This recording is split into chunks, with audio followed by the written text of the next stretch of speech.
Grand oral RTBF le soir, Jacques Kremers.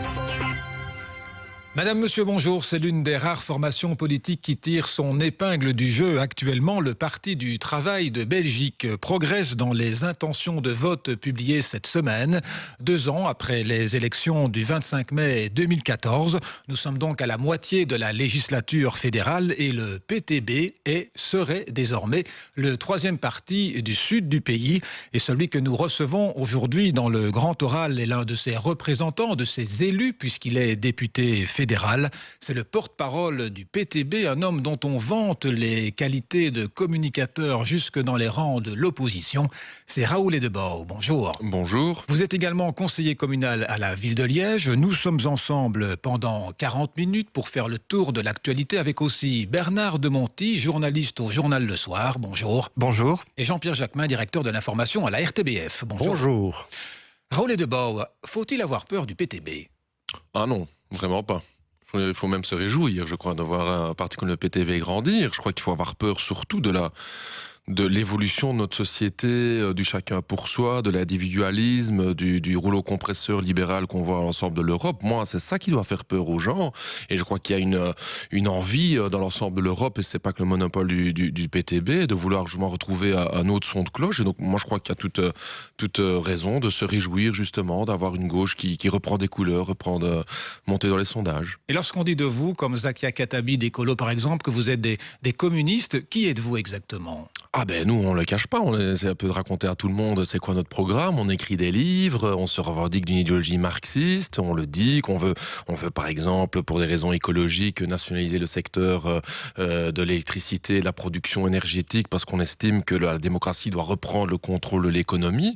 Donc de ce côté-là, je crois qu'on va là clairement, on est un parti qui se met en dehors du cadre de l'économie capitaliste dans laquelle on se trouve aujourd'hui, mais en même temps, je crois qu'il faut savoir trouver des solutions concrètes, des solutions à court terme. C'est aussi ça, je crois, un des changements du PTB de ces dernières années, de venir aussi sur des dossiers plus concrets et pas uniquement avec un discours méta, un discours, je veux dire, de société. Et l'extrême gauche, ce n'est pas moins dangereux que l'extrême droite? Mais déjà, je l'ai toujours dit, moi je me revendique pas de l'étiquette extrême gauche, vraiment pas. Je veux dire, elle présupposerait une sorte d'équilibre entre d'une part une extrême droite et une extrême gauche. Moi, je crois, je préfère le mot gauche radicale, parce qu'effectivement, c'est une gauche qui veut prendre en main les problèmes à sa source, à la radicalité, aux racines. Et je trouve que ça manque en politique aujourd'hui, qui est celui d'avoir ce débat de fond.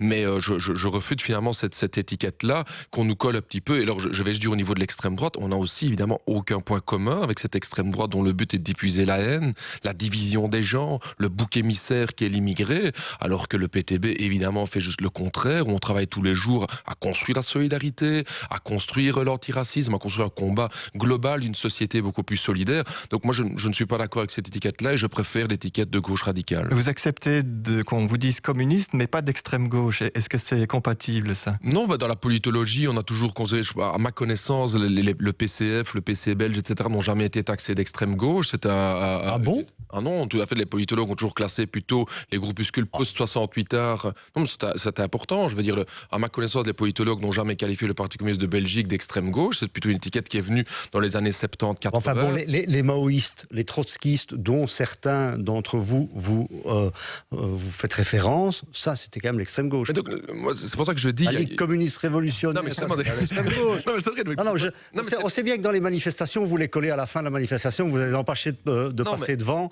Vous avez votre manière de faire. Non, mais de ce côté, je pense qu'il y a eu toute une évolution et je crois qu'elle était importante. On a pris conscience que si c'est pour avoir raison dans son coin et rester un groupuscule et de vouloir uniquement, je dirais, dans cette surenchère, c'est pas la solution. On doit construire un rapport de force avec l'ensemble de la société civile, syndicale, associative, pour pouvoir construire un contre-pouvoir. On y reviendra certainement tout à l'heure. Et dans ce cadre-là, le PTB n'a pas vocation à rester un groupuscule, je dirais, à la marge. Donc, de ce côté-là, on a eu tout un débat en 2008 qui était important lors de l'avant-dernier congrès du PTB sur la question de ne pas rester dans ce coin que vous décrivez. Donc, c'est la raison pour laquelle le côté extrême, je ne m'en revendique pas. Mais quand moi, je comprends pas encore tout à fait où vous vous placez.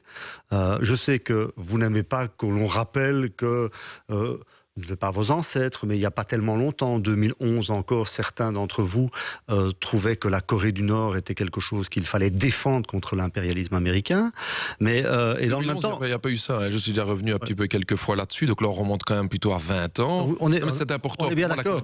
Et vous avez corrigé après. Vous avez dit c'est pas les dirigeants, c'est le pays qu'on aime et c'est les travailleurs qui sont en Corée du Nord. Sur la question, donc on ne défend évidemment pas la Corée du Nord. J'ai déjà dit 15 fois et c'est important de le répéter encore ici parce que je crois on l'a entendu. Voilà. Alors allons plus loin parce que vous l'avez dit ici, nous sommes marxistes, mais vous dites en même temps, nous c'est les indignés, c'est Podemos.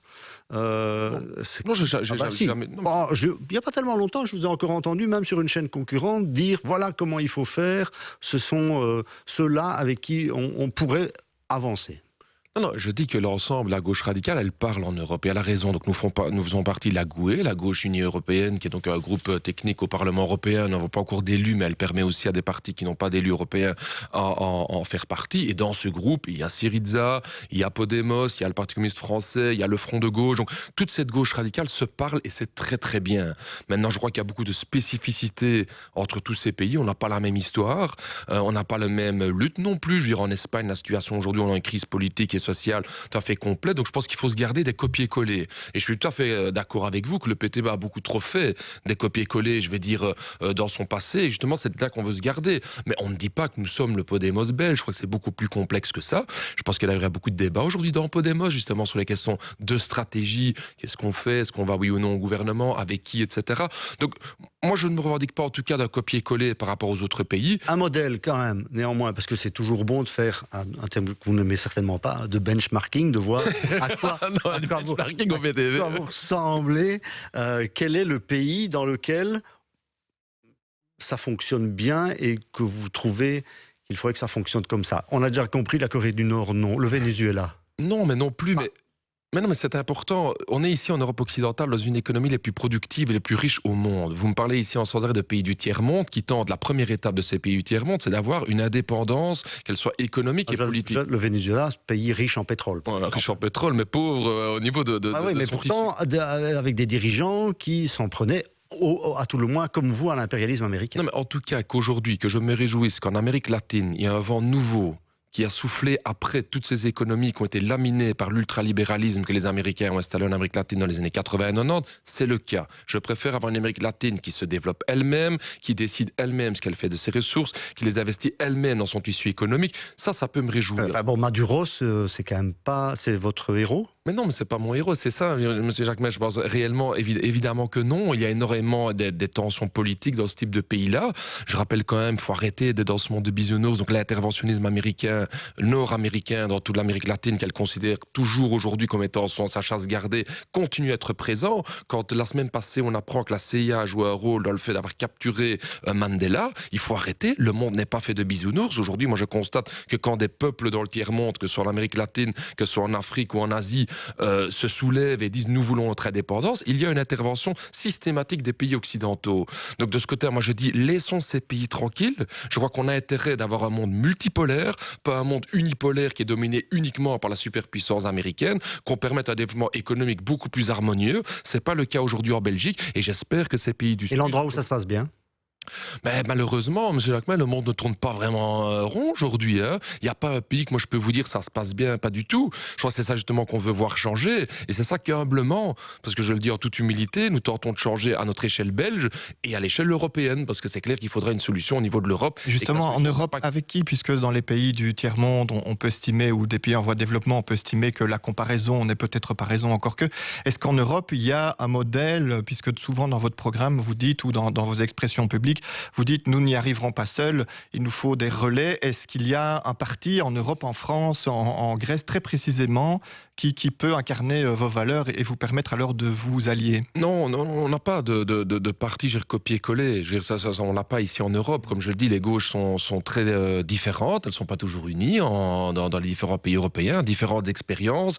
Et on est actuellement dans un stade où toutes ces gauches radicales apprennent à se parler et à s'inspirer l'une de l'autre. Si vous me demandez par exemple en France, Est-ce que le Front de gauche nous inspire en matière du combat qu'ils ont aujourd'hui contre la loi El Khomri et la révision du Code du travail en France? Oui, la réponse elle est oui. Est-ce que sur la question du dynamisme de Podemos en matière de créer des structures démocratiques au niveau des quartiers en Espagne, etc., nous inspirons? Ben oui, mais est-ce que la question d'un modèle? Non. Et des fois, je m'étonne un petit peu qu'on veut à tout prix qu'on ait un modèle. Parce que justement, mais c'est vous-même qui appelez à une alliance, d'abord qu'on aime bien comprendre, et puis qu'on sent que dans vos revendications, vous n'y arriverez pas seul en Belgique. Donc c'est pour ça qu'on cherche un peu comme vous sans doute, oui, c'est ça qu'on cherche. Des correspondants. Alors précisément, en Belgique, pour revenir en Belgique, Raoul Edebo, avec qui est-ce que vous pourriez conclure une alliance, puisqu'aujourd'hui vous êtes crédité de 13,5% d'intention de vote dans le sud du pays. Il faudra bien, si un jour vous êtes amené à gouverner, le faire avec quelqu'un.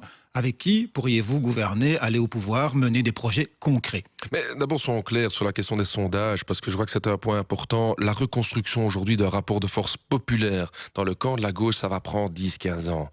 Okay, on n'est pas ici avec, ah ouais, 13,5%, c'est bon, c'est in the pocket. Tout. Donc vous n'êtes pas au pouvoir avant 10-15 ans, c'est ça que vous nous dites? C'est évident, mais c'est évident. Et je vais vous le dire pourquoi, M. Kremers. Parce qu'il y a un rapport de force à reconstruire avec des forces politiques, elles peuvent être plurielles, ça je n'exclus pas, qui acceptent de sortir du champ de l'austérité européenne. Aujourd'hui, les 4 partis traditionnels francophones ont voté les traités d'austérité européens, y compris les partis qui se revendiquent de la gauche. Dans ce cadre-là, on ne peut même plus appliquer une politique keynésienne. On le voit aujourd'hui dans des dossiers comme le tram à Liège, on le voit aujourd'hui dans les investissements publics qui sont complètement cadenassés. Donc dans ce cadre-là, le PTB ne peut pas participer au pouvoir. Nos électeurs et le mouvement populaire n'attendraient pas ça de nous. Par contre, ce que nous pouvons faire, c'est de redonner confiance au monde du travail, de la confiance en lui-même, qu'il peut lui-même établir un rapport de force. Quand en 1936, le rapport de force en Belgique, et il n'y avait pas un rapport de force de gauche dans le Parlement, mais que le mouvement des travailleurs a commencé le combat pour la semaine des 40 heures, ils ont pu remporter des victoires, même de l'extérieur du Parlement, parce que la classe ouvrière, le monde du travail, la jeunesse a pris confiance en elle. Et aujourd'hui, après 25 ans, on nous a bourré le crâne pour dire qu'il n'y a pas d'alternative, le fameux TINA, There is no alternative, aujourd'hui, il est temps d'entendre une autre voix. Et je pense que c'est ça qu'attendent les électeurs du PTB. Mais comment est-ce qu'un parti peut dire à ses électeurs, dont le nombre effectivement augmente, dans 15 ans, nous ne serons peut-être pas encore au pouvoir? Il n'y a pas un parti sur la planète qui dit ça. Mais voilà. Elio Di Rupo est déjà en train de préparer les choses pour 2019, à vous entendre dans le grand oral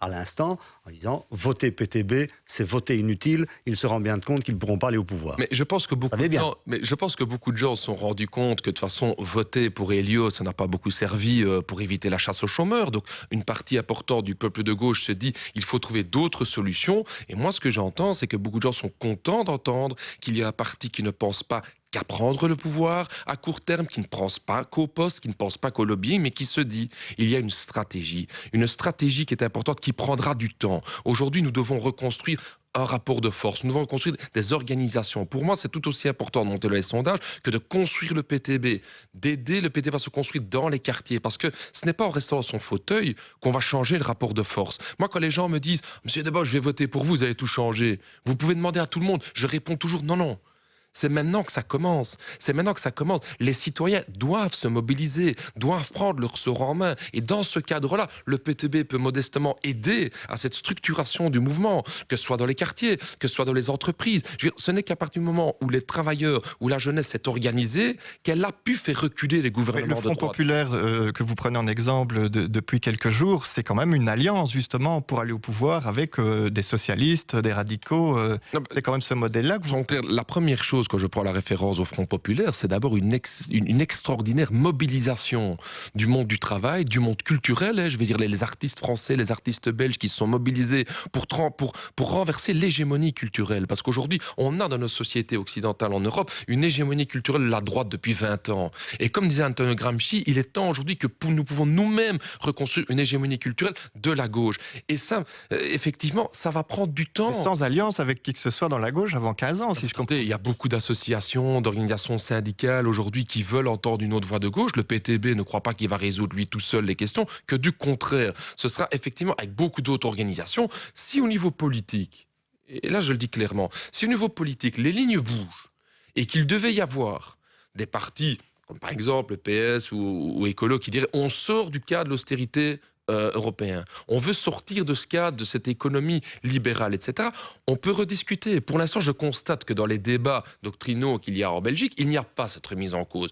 Mais je ne dis s'ils font ça pour 2019, vous seriez disponible. Bah, écoutez, oui, bon, maintenant, après, je vous le dis, je n'entends pas beaucoup de sons dans ce sens-là, mais je pense qu'effectivement, l'existence et la croissance du PTB poussent l'ensemble l'échiquier politique à gauche. Et ça, je m'en réjouis. Je pense aujourd'hui, mais ce n'est pas le monopole des partis. Hein. Bah, pourtant, on voit qu'au nord du pays, on est plutôt vers des extrêmes droites, une droite extrême. On est dans un clivage nord-sud. Est-ce que ça, c'est quelque chose qui vous inquiète concernant l'avenir de la Belgique? Alors, pour la Flandre, qui est alors un autre contexte politique et qui me touche beaucoup, je le dis aussi uniquement pour informer peut-être nos auditeurs aussi, c'est qu'on a encore un parti national au PTB, c'est-à-dire que le PTB est actif à Liège, à Bruxelles, mais aussi à Gand et à Anvers.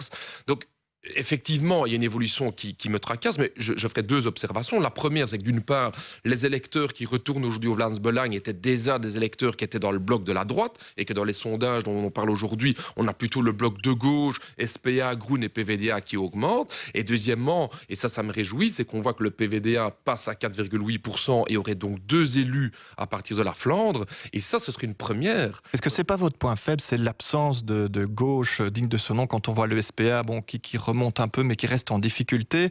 Est-ce que vous pouvez jamais espérer un ancrage national dans un Nord qui va au maximum jusqu'au CDNV de gauche en gros? Mais je crois qu'il y a beaucoup de travail. Vous avez tout à fait raison. Je crois que la situation en Flandre n'est pas évidente pour la gauche. Le PTB est 4e parti à Anvers devant le VLD, devant le Vlaams-Belang. Donc ce qui montre le laboratoire politique de la Flandre qui se trouve à Anvers, là où Bart de Wever a créé sa renommée, je suis intimement convaincu que ce sera aussi le laboratoire qui verra la NVA se planter. Comment est-ce que vous expliquez que là où vous dites nous sommes une force qui veut créer un rapport de force contre le libéralisme que vous qualifiez systématiquement d'ultralibéralisme, ça fonctionne relativement bien côté wallon, là où les socialistes sont au pouvoir, et ça fonctionne pas côté néerlandophone, côté flamand, là où les socialistes ne sont pas au pouvoir et où la politique que vous dénoncez, de droite, s'exprime encore davantage. Il y a deux éléments là-dedans. La première, je veux juste dire que je pense qu'il y a une gauche qui reprend des couleurs, et je pense que la Flandre, autant que la Wallonie et Bruxelles, a besoin d'entendre un autre son de cloche, et qu'effectivement, dans l'histoire récente, des partis comme le SPA ont perdu pas mal de voix dans les banlieues ouvrières, justement,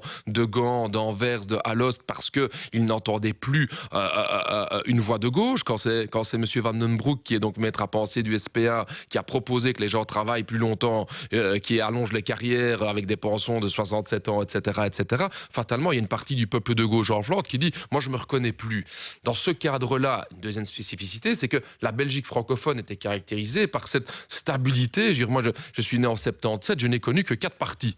Voilà, il y avait 4 partis, c'était les 4 partis traditionnels, alors qu'en Flandre, on avait déjà eu pas mal d'autres partis qui étaient nés dans les années 80, 90, avec des hauts et des bas. Oui, l'extrême droite. Donc, effectivement. Essentiellement l'extrême droite. Exactement. Et de ce côté-là, je pense qu'il y a effectivement un créneau plus grand qui était présent du côté francophone pour l'existence d'un 5e parti. Maintenant, moi, je suis intimement convaincu. Vous savez, M. Jacquemin, c'est le même défi qu'on a dans toute l'Europe aujourd'hui. Hein. Aujourd'hui, nous devons unir l'ensemble des travailleurs au niveau européen. Il y a toujours eu dans l'histoire de la lutte des vitesses différentes. Il y a toujours des régions plus à gauche et plus à droite. Et c'est pas toujours avec les stéréotypes. Hein. Quand on dit toujours la France de gauche, oui, mais c'est dans le midi de la France que l'extrême droite a percé la première. Donc je crois aussi que la gauche doit reprendre confiance en elle, la vraie gauche, qu'on peut faire renverser la vapeur. Et ça, je suis intimement convaincu qu'on peut le faire. Venons-en au dossier un peu de l'actualité. Dans la grève des prisons, cette si longue grève des prisons, quel est le poids du PTB ? Le poids du PTB, c'est à mon avis tous ces relais parlementaires sur le terrain qui sont ceux de soutenir l'ensemble des travailleurs du service public. Je crois que ça, c'est un point important. On est rentré dans une logique aujourd'hui qui est accélérée par le gouvernement fédéral, qui est celle de dire la politique pénitentiaire en Belgique doit presque être rentable. Hein. Quand moi j'entends quelqu'un comme Koen Geens, il parle en fait comme si aujourd'hui les prisons, on devait réduire de plus en plus les coûts. On réduit le personnel de 8 à 6 000 unités, et tout ça en demandant à tout ce personnel pénitentiaire de faire de plus en plus de boulot. Hein. Parce que tous les apprentis terroristes, on les fout en prison, et on demande à tous ces agents pénitentiaires, démerdez-vous, faites-en des gens bien. Donc il faut un petit peu arrêter arrêter de ce côté-là. Et je crois que là, le PTB, indiscutablement, est un vecteur d'une lutte interprofessionnelle. Un agitateur? Non, vraiment pas. Je pense pas qu'on a... quand même le fait le tour des Mais avec quelle proposition, Raoul Edebao? Attendez, je vais répondre à deux sens. D'abord sur la question agitateur, parce que ça me permet un petit peu, vu qu'on a un peu le temps. Là, je précise qu'on vous a vu ces derniers jours sur beaucoup de piquets. Vous vous en vantez, les membres de votre parti s'en vantent sur Facebook. Donc l'idée de voir un parti qui essaye peut-être d'envenimer un conflit émerge. Est-ce que c'est ça que vous faites en fait? C'est quand même fou. Donc on est dans une société aujourd'hui où quand il y a des combats sociaux, on trouve que c'est extraterrestre qu'un parti politique va soutenir. Mais il y a peut-être des moyens plus pacifiques de les résoudre, c'est ça que je veux dire. Moi je ne me suis pas exprimé sur ce qui s'est passé, ça vous demandez aux organisations syndicales. On voudrait quand même avoir votre avis. Hein. Qu'est-ce que vous allez leur dire alors à ces piquets? La destruction. Et vous ne l'avez pas condamné sur RTL il y a quelques jours. Non mais attendez, moi je ne vais pas condamner. Soyons très clairs. Moi je ne veux pas. J'aborde ce qu'il y avait comme Bertolt Brecht, qui était pour un poète qui m'a vraiment beaucoup touché. Il disait, on parle toujours du torrent qui est violent, on ne parle jamais des rives qui l'enserrent. Et moi je trouve que c'était important. Ces agents pénitentiaires sont des gens dont le métier est de gérer ce qu'il y a de plus violent dans nos sociétés. Donc 8 heures par jour, leur métier, et je le dis franchement, je suis content que moi je ne dois pas le faire parce qu'il n'est pas évident du tout, c'est de canaliser cette violence dont la société dit on les fout en prison, nous de toute façon comme ça on n'en parle plus, on n'a jamais parlé autant des prisons ces 3 dernières semaines. Pour le reste, personne ne parle des prisons. Et ces gens-là aujourd'hui sont à bout. Oui, j'ai de l'empathie pour le fait qu'ils sont à bout. Ce ne sont pas des agitateurs, ce sont des fonctionnaires dont le but est d'avoir un meilleur service public. On n'a pas dit ici que ce sont les agents pénitentiaires qui étaient des agitateurs. On vous a posé la question à vous de savoir si c'était vous qui veniez les agiter. Attendez, au SPF Justice, jusqu'à preuve du contraire, c'est pas le PTB qui était là-bas. Hein. Je veux dire, il faut un petit peu arrêter. Chaque fois qu'il y a un conflit social en Belgique, maintenant, c'est chaque fois le PTB. Mais est-ce qu'il doit prendre une forme violente, disons les mots clairement? On dirait que vous la cautionnez un peu à demi-mot. Mais pas du tout. Nous sommes les premiers à demander qu'on ait un mouvement interprofessionnel, qu'on ait un ministre qui enfin puisse un petit peu dialoguer. Il faut résoudre par le dialogue. C'est quand même ça qui est important. Aujourd'hui, on est devant un gouvernement qui ne veut plus dialoguer. Les organisations syndicales apprennent presque les accords par la presse. Il n'y a plus de discussion, c'est toujours « cause toujours, tu m'intéresses ». Je veux dire, sur les salaires, normalement, les organisations syndicales peuvent discuter au niveau des salaires, comment on forme les salaires en Belgique. Le gouvernement dit « vous pouvez discuter tout ce que vous voulez ». Tant que vous ne prenez pas l'index, c'est tant qu'on gèle les salaires. Il reste quoi à discuter aujourd'hui? Il reste plus rien à discuter. Donc moi, je crois aujourd'hui qu'il faut retrouver un gouvernement qui écoute les organisations syndicales. Et c'est pas le cas, je le regrette. Alors, au-delà du réconfort, du soutien, qu'est-ce que vous proposez? On sait que le gouvernement a proposé un master plan en prison. Votre solution à vous, c'est quoi? Attendez, un master plan, il faut un petit peu aller lire le master plan du ministre Keynes. Le master plan, il n'y a rien de master là-dedans. Hein. Il y a juste un plan, c'est un plan Keynes. C'est ce master plan. Quand même une construction de nouveaux édifices dans les conditions de travail seront... Qu'est-ce que vous lui reprochez à ce plan? C'est à travers la brique qu'on va résoudre les problèmes de sécurité dans notre pays. Comment on gère des problèmes de sécurité avec des gens qui sont en prison? Il faut quand même rappeler le but d'une prison. C'est de les mettre dans des prisons, donc de les mettre dans des briques, et peut-être dans des conditions convenables. Vous êtes pour l'ouverture des prisons et qu'on relaxe les détenus. Attendez, non, justement, ma conception d'une prison, le but d'une prison pour moi, c'est de neutraliser les gens qui sont dangereux et surtout avoir une politique qui permet de réinsérer ces gens. Ça, c'est le but d'une prison dans une démocratie. Aujourd'hui, les prisons sont des endroits où on entasse les gens, 126% de surcapacité dans les prisons, ça veut dire qu'une personne sur 4 est de trop dans une cellule. Il n'y a aucun moyen pour donner de la réinsertion à ces gens-là. Et on s'étonne que quand ils sortent de prison, ils ressortent pire que quand ils y rentrent, que ce soit en matière de radicalisme, que ce soit en matière de criminalité. Donc moi, je pense que si on veut un master plan, il faut investir dans de l'humain. Il faut investir dans de l'humain, M. Kremer. C'est ça le plus important. Il faut avoir des gens qui puissent avoir des moyens pour donner des cours dans les prisons, pour avoir des discussions, pour avoir des peines alternatives. Et ça prend du temps. Ça prend du temps. Aujourd'hui, on devrait renforcer la justice de première ligne, la justice de paix. C'est eux qui sont en première ligne pour résoudre les problèmes quand ils commencent. C'est pas quand on est en face du grand banditisme, là c'est trop tard. Mais quand on a les problèmes qui sont les quartiers, quand ils commencent, quels sont les moyens? Moi je rencontre des juges de première ligne, je rencontre des agents de quartier qui me disent mais on court dans tous les sens, on n'a plus les moyens. Ça s'accumule et le politique dit yaka. Non. Est-ce que vous n'êtes pas un peu, je fais le lien avec ce qu'on disait tout à l'heure, vous n'êtes pas un peu au balcon, vous êtes en train d'estimer que d'autres choses doivent se passer, de critiquer, en même temps, nous avant 15 ans, on n'est pas là. Est-ce que c'est tenable ça? Mais je crois que c'est plus que tenable parce qu'on le fait justement en synergie. Vous voyez quoi? Est-ce que c'est pas parce que vos solutions ne sont peut-être pas au point? Je me demandais. Non mais moi je crois que nos solutions elles sortent du cadre, M. Nomonti. Et ça c'est le plus important et je le revendique réellement. Aujourd'hui on est en face d'un ventre mou, un ventre mou idéologique où tout le monde pense la même manière les règles du jeu. Moi jouer au Monopoly aujourd'hui dans laquelle il y a toujours les plus riches qui ont les rues les plus chères et nous avec la petite carte de Lokeren là je ne sais Tokwe avec les petites cartes, etc. On ne peut pas continuer comme ça. Il faut mettre les règles de l'économie en jeu. Et moi, je constate que les rapports de force n'ont pu changer qu'à partir du moment où des forces politiques, des forces syndicales, des forces associatives sont sorties du cadre. Ok, sortir du cadre, clairement, vous dites on ira au Parlement, parce on espère bien être élu, on n'ira pas au gouvernement, donc on va aller dans la rue.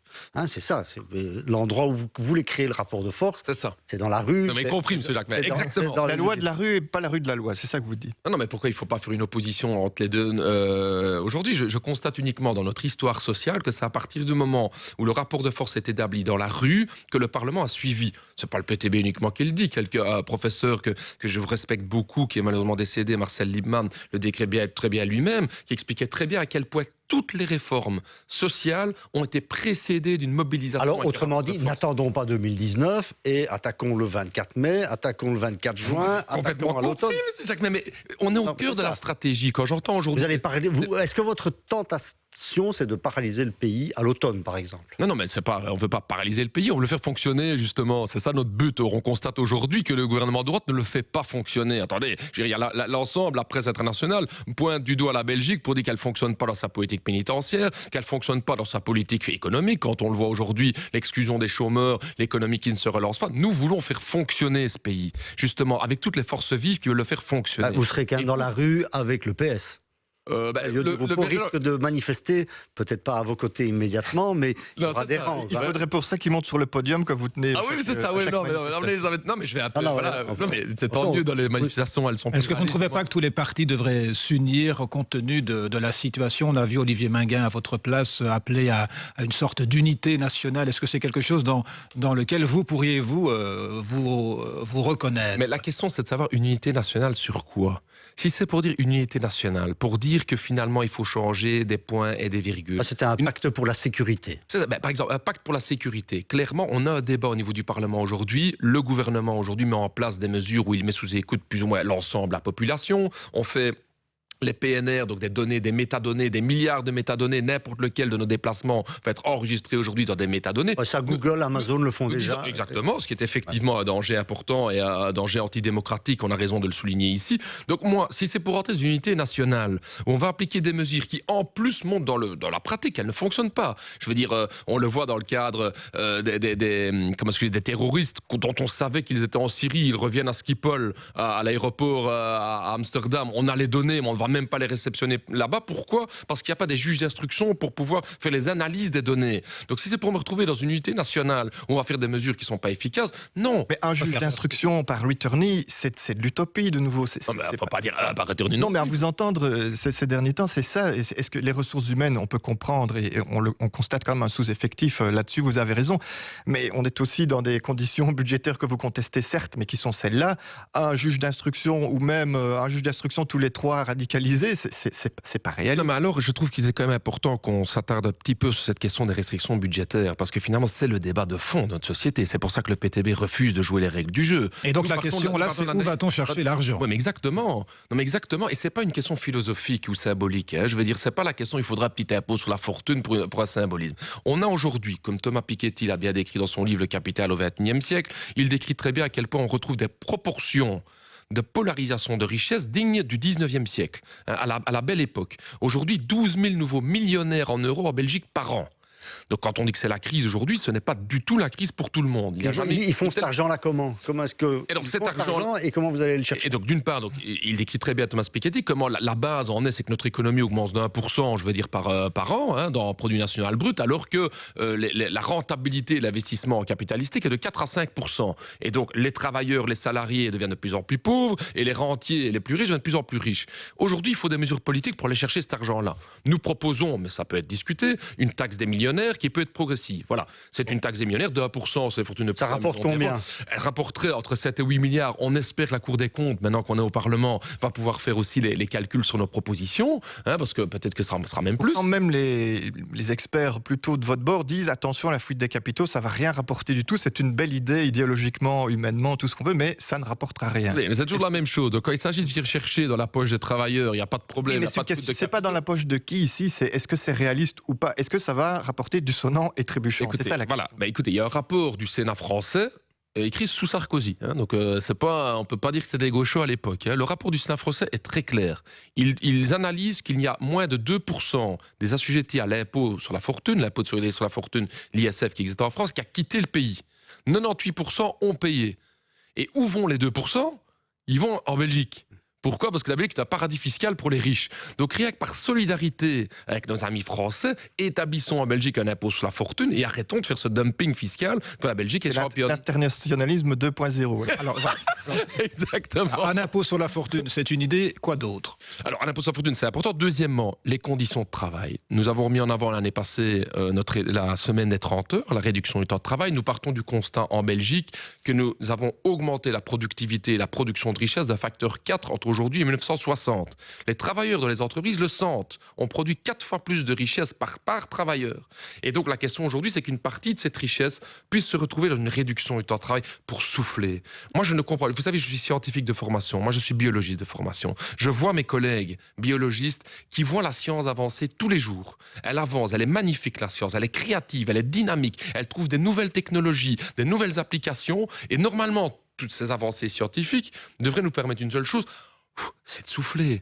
C'est de souffler, M. Kremers. Or, qu'est-ce qu'on fait aujourd'hui avec toute cette technologie? Aujourd'hui, on ne fait qu'une seule chose, c'est augmenter les cadences de travail. Ben, ce que nous proposons, c'est que nous permettons aux gens qui ont un boulot de souffler. 30 heures de travail payées 38. Bien sûr. Pas de réduction de salaire. Non, mais pourquoi il faudrait réduire le salaire? Comme je le dis, c'est le beurre, l'argent du beurre, le sourire du mais en tout cas, il y a beaucoup de beurre en Belgique, hein, M. Jacques. Mais vraiment, le problème, c'est que c'est les mêmes qui ont le beurre chaque fois. Et moi, j'aimerais bien un petit peu qu'on ait de beurre chacun sur nos tartines. Mais Raoul et Debo, entendons peut-être l'argument patronal qui dit c'est une belle idée, nous aussi, on est d'accord que nos salariés puissent souffler. Il y en a. Il y en a, c'est vrai. Mais est-ce que c'est possible, sachant qu'on a d'autres économies, la chinoise, qui sont en productivisme total? Est-ce que c'est de nouveau réaliste cette solution dans une Belgique dont les marchés sont plus ouverts que n'importe quel autre pays européen. Pays marxiste. Ouais.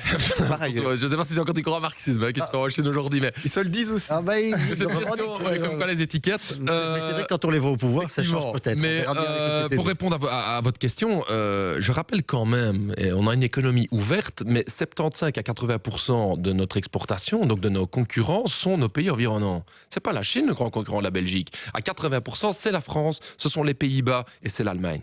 Et aujourd'hui, dans ces 4 pays-là, on va dire aux travailleurs de ces pays respectifs, attention, je ne peux pas augmenter les salaires parce que de l'autre côté, ils vont les diminuer. Et donc, on a pris comme argument, par exemple, que les salaires diminuaient en France, que les salaires diminuaient en Allemagne pour pouvoir diminuer les salaires en Belgique.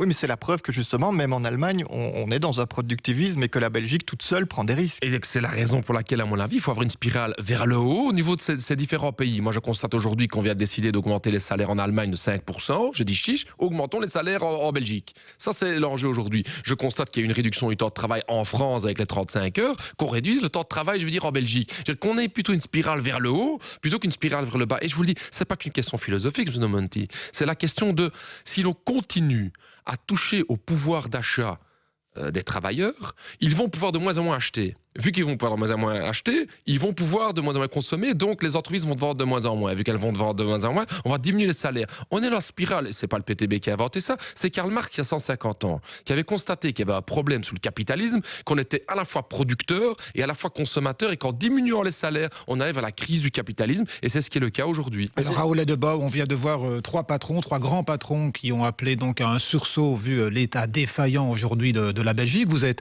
prêt à travailler avec eux, à la recherche de solutions? Écoutez, moi j'entends que dans les 3 signataires, il y a M. Johnny Tayes qui appelle à revitaliser l'État. Je rappelle quand même que M. Johnny Tayes est celui qui a, pour moi, à mes yeux, détricoté complètement le service public postal. Permettez-moi d'un petit peu avoir des doutes sur la sincérité de l'envie de M. Johnny Tayes de vraiment revitaliser l'État. Je pense que ce que M. Johnny Tayes veut, c'est le revitaliser à sa sauce de la rentabilité, de la finance à tout prix.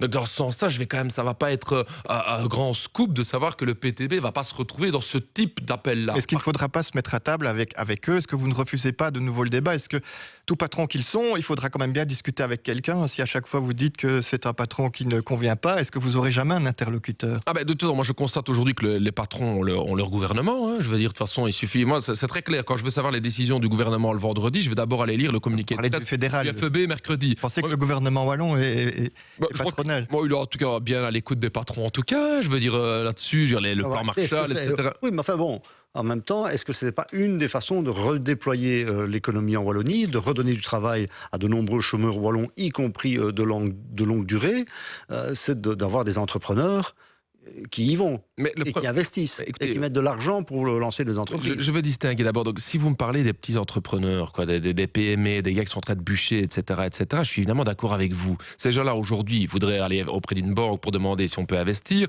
Les banques, les grandes banques privées, on n'a jamais eu des aussi grandes banques, vont tout de suite réfléchir à la rentabilité à court terme.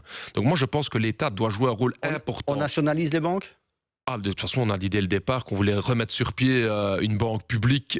Ça c'est créer une banque publique. On nationalise les autres. Et à ce stade-ci, je le dis clairement, quand on voit comment les banques ont gaspillé notre argent, elles sont responsables d'une crise systémique. 4 banques belges, 4 conseils d'administration ont plus de pouvoir que 10 millions de Belges. Je dis, monsieur Jacquemin, qu'aujourd'hui, le pouvoir politique et démocratique doit reprendre le contrôle d'un secteur aussi important. Ok, on nationalise. Est-ce qu'on nationalise les transports ?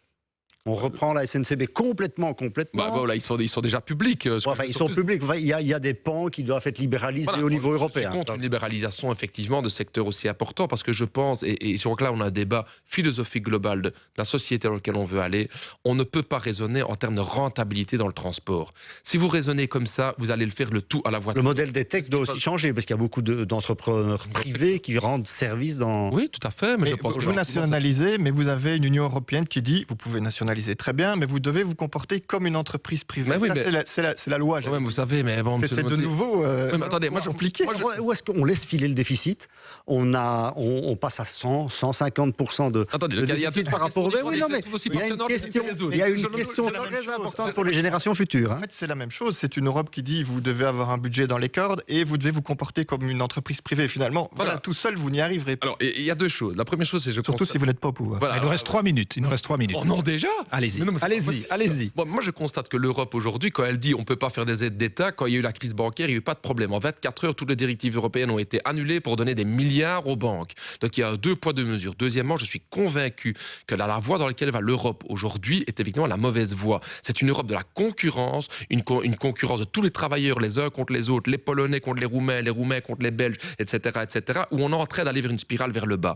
Moi, je crois dans une Europe de la coopération, une Europe qui a court-circuité ces économies capitalistes. Et pour ça, il faut prendre des mesures contracycliques, il faut aller chercher de l'argent, on revient sur la question budgétaire, il n'y a jamais eu autant de milliardaires aujourd'hui qu'en Europe. Oui, je trouve que l'Europe doit prendre des mesures pour aller chercher l'argent chez ces milliardaires, pour réactiver ces fortunes et les investir dans notre économie. Je crois qu'il faut investir dans la science, il faut investir dans notre éducation, il faut investir dans l'enseignement. Il manque d'argent pour redynamiser notre économie et aujourd'hui, il y a une sorte de consensus idéologique qu'on s'enfonce complètement dans cette spirale complètement économique absurde et je crois que les peuples européens vont se réveiller. Ce sera, je dis clairement, soit ça, soit les forces de la droite extrême qui vont gagner. Donc on fait tourner la planche à billets et on accumule... Non, on va aller chercher des vrais billets parce que c'est pour faire passer l'inflation pour les travailleurs. Je suis pas d'accord et je le dis, il faut donner de l'espoir. Sinon, ça va être la droite extrême qui va gagner. On le voit en France. Quand M. François Hollande, qui soi-disant représente la gauche, applique une politique d'austérité, la même que celle en Belgique, appliquée par une droite au gouvernement,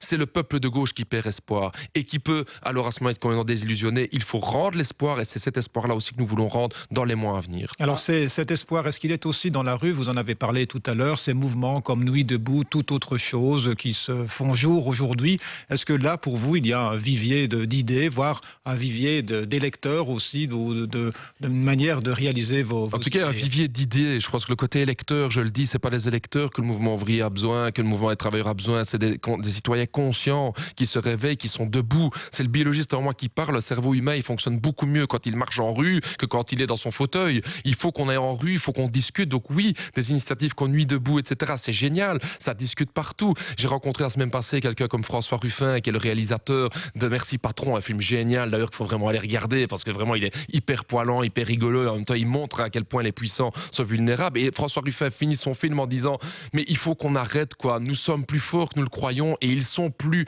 fragiles qu'ils ne le croient eux les puissants. Et je crois que ça nous devons changer. C'est pas morcelé. On a Nuit debout, on a d'autres mouvements. Il y a vous, il y a les syndicats, et il y a des obédiences quand même différentes. Nuit debout, il y a aussi une partie, disons là, comme elle est bobo, qui ne se retrouvera peut-être pas dans le PTB. Est-ce que c'est pas une constellation? Mais justement, la force du mouvement est celle d'avoir cette pluralité. Je veux dire, il faut avoir une diversité dans le mouvement. À partir du moment où on est d'accord qu'on va résister et qu'on n'accompagne pas le libéralisme, je crois que c'est ça qui est nécessaire. Il faut le temps de retrouver une gauche qui sort du cadre. Si nous ne sortons pas du paradigme de cette économie qui est basée sur le profit, on est mort comme gauche. La gauche, quand les mouvements ouvriers est arrivé avec la revendication de la journée des 8 heures, on les a pris pour des tarés. Si les pionniers du mouvement ouvrier auraient dit « Ah ouais, c'est vrai, c'est pas réaliste la journée des 8 heures, on va demander la journée des 10h30 ». S'ils avaient demandé ça, aujourd'hui on bosserait encore 1 heure par jour, quoi. Mais justement, on doit retrouver justement cette énergie créative de la gauche, et pas uniquement au niveau socio-économique, aussi au niveau culturel. Il faut... Raoul Edebo, une dernière question. On sort du cadre, la Belgique envoie des F-16 pour bombarder le groupe terroriste État islamique en Syrie. Vous soutenez ? Non, on a été à la seule partie à ne pas soutenir. Pourquoi ? Parce qu'on constate que nos bombardements sont la cause. C'est quand même aller bombarder ceux qui ont armé, ceux qui ont fait exploser des bombes à Zaventem et dans le métro de Malbec. Je suis le premier à vouloir lutter à fond contre l'État islamique, soyons très clairs. Mais quand je constate que nos bombardements, quel a été le résultat de nos bombardements en Libye, en Afghanistan, en Irak, en Syrie, c'est parce qu'on a été bombardé là-bas que tous ces pays ont été déstabilisés et que des organisations terroristes comme l'État islamique ont pu pulluler. Je crois qu'aujourd'hui, il faut avoir une approche... Donc nous sommes le responsable des attentats qui nous ont touchés. Je crois que les bombardements occidentaux, effectivement, dans ce type de pays-là, et le soutien que nous avons donné à des pays comme l'Arabie Saoudite, qui finance à coups de milliards de pétrodollars les organisations terroristes, c'est une responsabilité importante. Et c'est là où on doit aller toucher les organisations. Allons bombarder l'Arabie Saoudite. Alors je crois en tout cas, un bon embargo sur l'Arabie Saoudite serait déjà un premier pas important. Voilà, et ce sera la conclusion de cette émission. Merci à vous, Raoul Edebo. Merci à Bernard Demonty et à Jean-Pierre Jacquemin. Je vous rappelle que cette émission est disponible en podcast sur le site de La Première, sur le site du Soir et sur le site de la rtbf.be/info. On se retrouve la semaine prochaine avec un nouvel invité. Bonne soirée.